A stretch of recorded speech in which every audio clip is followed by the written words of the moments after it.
देवी प्रपन्नार्ति हरे प्रसीद प्रसीद मातर जगतो अखिलस्य प्रसीद विश्वेश्वरी पाहि विश्वम् स्वविश्वरी देवी चराचरस्य आधारभूता जगतस्त्वमेका महीस्वरूपेण यतः स्थितासि अपां स्वरूपस्थितया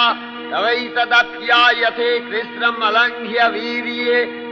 वैष्णवी शक्तिरनन्तवीर्या विश्वस्य बीजं परमासि माया सम्मोहितं देवि समस्तमेतत् त्वं वै प्रसन्ना भुवि मुक्तिहेतुः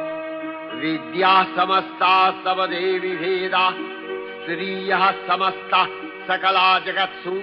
तवैकया पूरितमम्बयैतत् का ते स्तुतिः सद्य परापरोक्तिः सर्वभूता यदा देवी